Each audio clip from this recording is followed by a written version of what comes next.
Hey, welcome to the show. This is Travis Johnson, host of the Nonprofit Architect Podcast. It is 2022.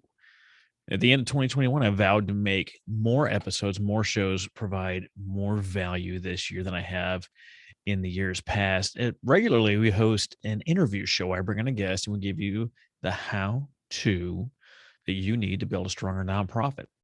I was trying to figure out what was missing. What could I do more to provide you, the audience, value?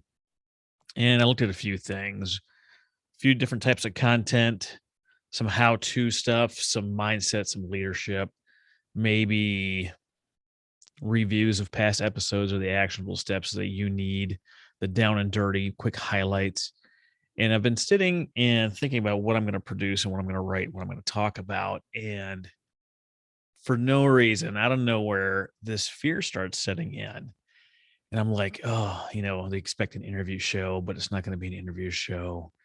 Oh, am I going to be good enough on my own? And keep in mind, I've already been, at the top of the ranks in several countries and have been recognized for my podcasting and different things. And even though I've done so well in the podcasting world, I still was getting hit by some of this uncertainty, some of this fear, some of this paralyzation.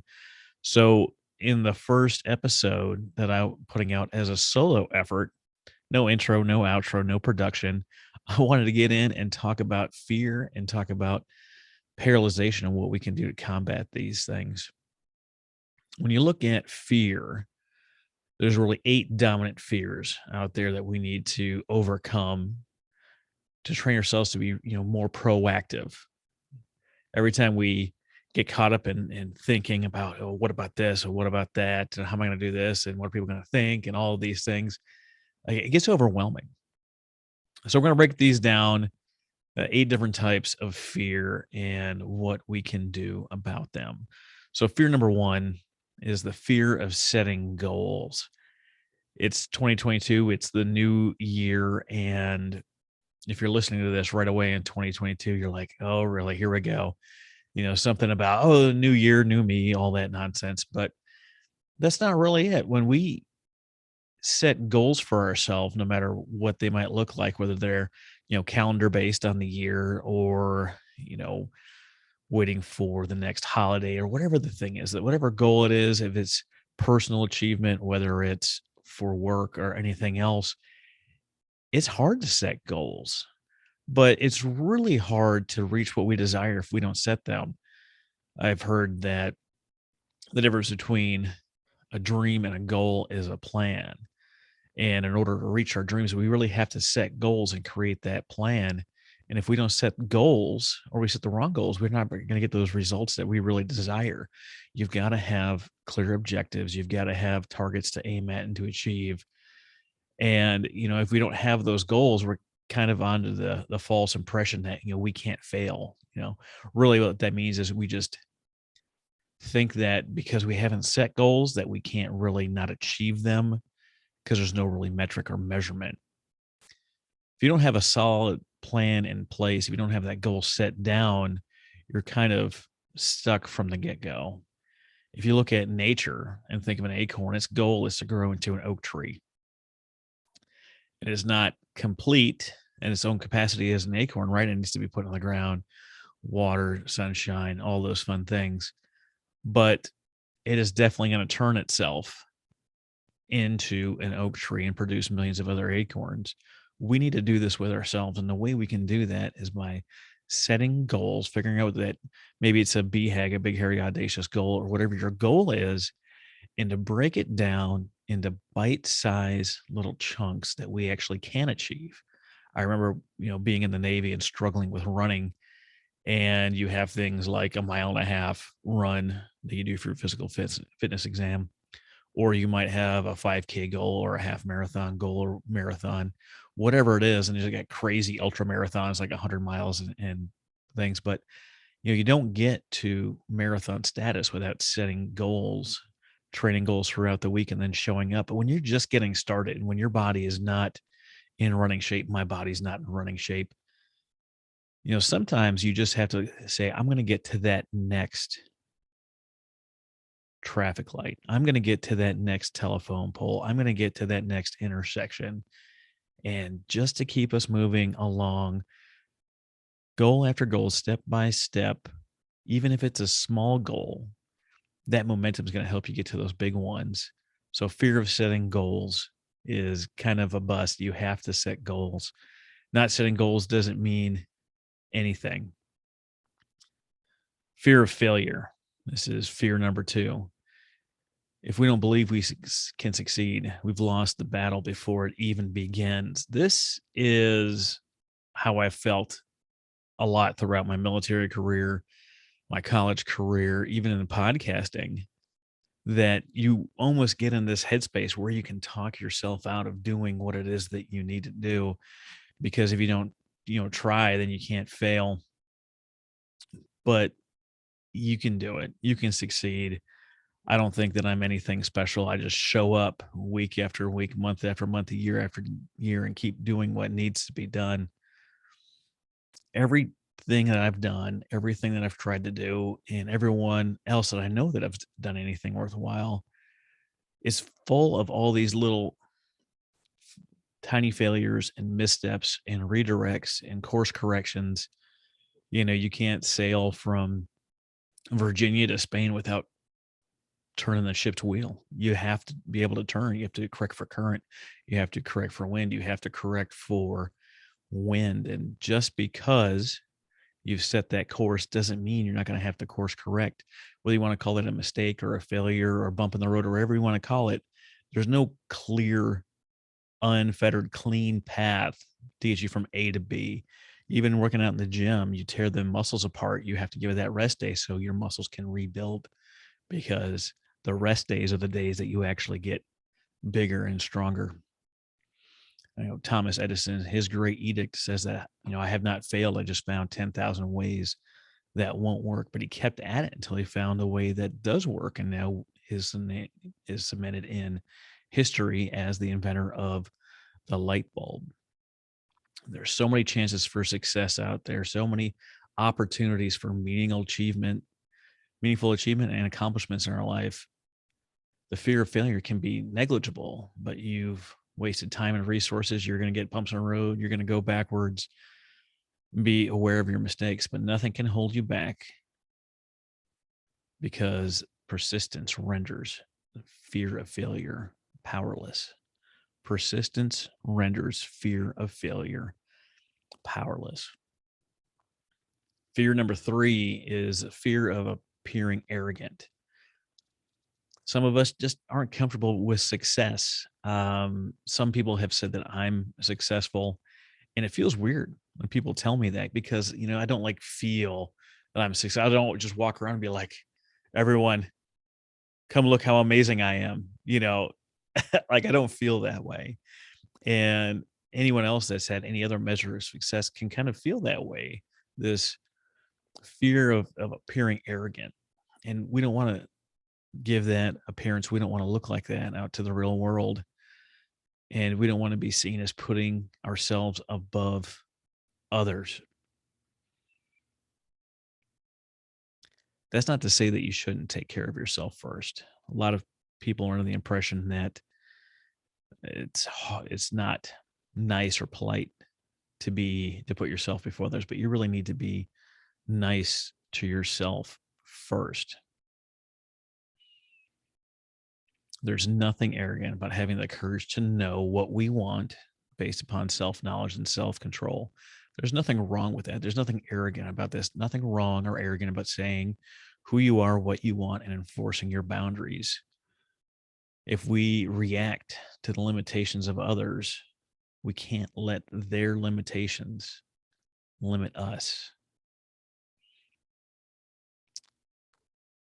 Fear number 4, the fear of asking for help. No one ever got where they are. No successful person ever reached the top without asking for a little help.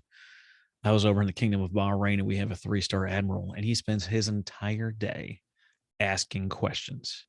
Ask questions of the watchstanders, ask questions of the different department heads and the different departments and the different divisions, because he needs the information available to make decisions about the direction of where we're going and what we're doing. He doesn't have that information. He has teams of people dedicated to getting that information for him, but he has to ask the question in order to get to the answer he needs to do the mission. If you're stuck right now, if you are in a place where you're not getting the results that you want and you haven't reached out and asked for help, drop me a line at nonprofitarchitect.org. There's a contact form at the bottom of every page. Scroll down to the bottom, send me a note, reach out and say, hey, Travis, I'm struggling with this. Who do you know? Who can you connect me to? Or what do I need to do to get unstuck? Being stuck doesn't do anyone any good. And the only way we get past that is finding the information we need to be successful. And that might include asking for help. And what the biggest thing that's going to happen is, you don't get to where you want to go. But think about all the people that ask you for help.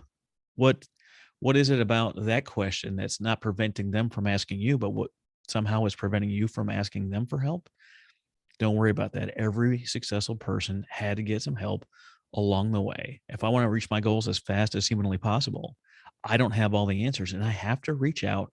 I have mentors, I have coaches, I have a community that I ask for help each and every day. That's the only way I'm going to get better. Fear number 5, fear of saying no.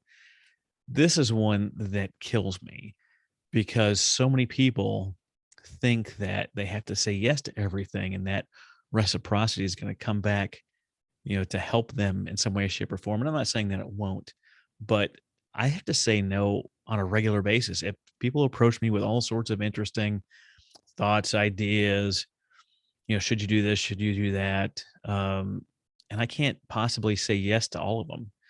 I don't even want to say yes to most of them because if they're not in alignment with my goals, how is that going to help me get to where I'm going? Now, some of the things are not aligned with my goals that you end up doing, but we're often afraid to say no because most of us have some degree of fear of rejection.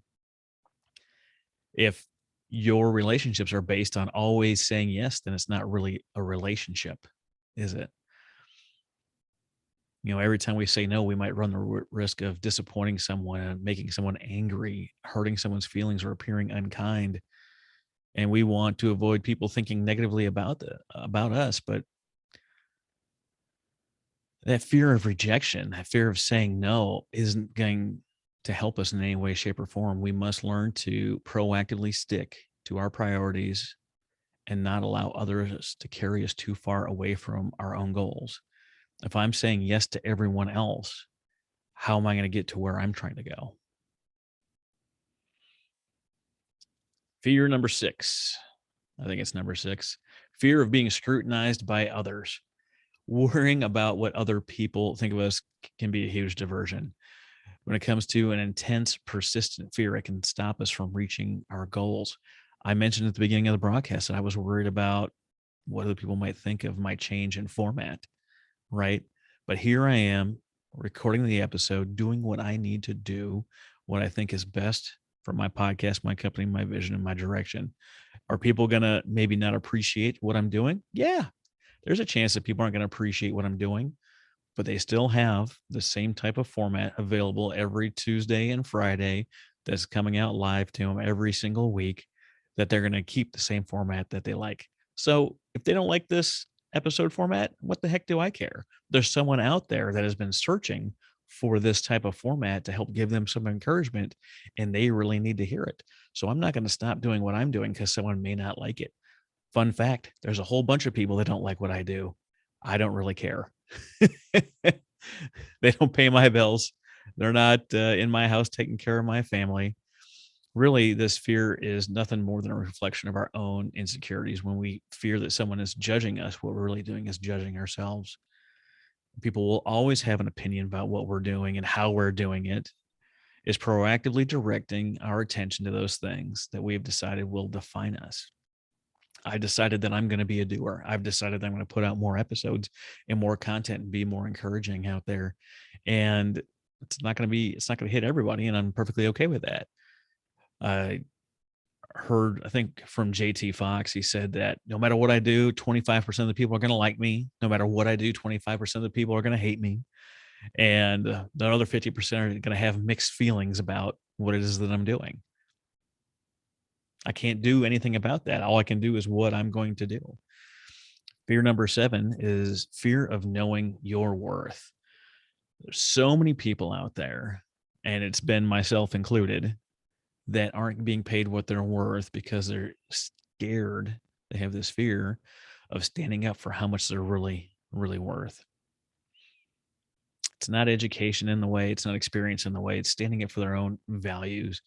People that consistently underprice their value and their services because of a standard salary structure or some other nonsense amounts to this paralyzation that you're only worth so much. If you look at pay disparity across all of humanity, there is a group of people that has been historically underpaid. I read a stat somewhere, I can't remember where it was. It says that ladies are more likely or not likely to ask for a raise until they feel about 95% qualified for the next level. And of course, this doesn't qualify for everybody, right? So don't freak out. But man, when they feel like they're 40% qualified for that next level, they're going for it. They're asking for that raise earlier, sooner, way before they're qualified, way before they're ready. But what that does, that difference of asking and timeline, means the management understands the man's intent to promote and move faster up far earlier than the ladies. And I don't know if that's a good thing or a bad thing, but I know that when people understand my intent, I'm more likely to get what it is that I need to be successful with where I'm going. I don't know if that's a self-worth thing. I'm not in charge of those stuff. I don't know, but I know it's a thing out there. Fear of knowing your self-worth is a problem. But when you know your value as a person, as an employee, as an entrepreneur, as a family member, that fear goes away. Fear number 8, fear of taking a break. You see, this gets me personally right now because it's New Year's Eve as I'm recording this, and I'm actually in the studio recording for you all. And I don't know if that's fear of taking a break because I just got back from a trip down to South Padre Island to see my dad for the holidays where I didn't do any work for about 6 days. I find that I have to be producing a lot of the time. So that fear of taking a break is real in my world. We believe that in order to earn our keep, well, we must be ready day or night to address every impulse of anyone that shows up, with an employer or client or potential client. But if we don't set those boundaries, we're actually losing out on family time, rest time, recovery time. If we're indulging in this need to be indispensable, it causes another kind of paralyzation. What fun activity are you going to say no to? Are you going to say no to your kid's concert because you feel you have to be available? Are you going to say no to a great weekend away with your significant other? Are you going to say no to a travel trip because you feel like you have to be available? What is that preventing you from doing? It was once said that cemeteries of the world are full of indispensable men. Before you reject spending time with your family, friends in favor of just one more concern, remember you cannot live a healthy, happy life without the proper work-life balance. You got to take time for you. You can't pour from an empty cup. And there's no chance that just being available for all those things is going to make everyone's dreams come true. If you find yourself blocked by some of these fears, drop me a comment on this. Let me know if this resonated with you, if you like or don't like this new format. Keep in mind that we will still be doing our interview show, dropping new episodes each and every Tuesday on the Nonprofit Architect podcast. Check us out, please, please, please, at nonprofitarchitect.org/blog. We've got all our episodes up there. Nice little blog. You can listen to it. You can watch the video. You can share it. You can see a summary of what some of them even have the full transcript of what we've talked about. And there's always recommendations for more shows. There's a button to subscribe. Check out all the great things we're doing in 2022. And thank you so much for listening. to this episode about the 8 fears we all face.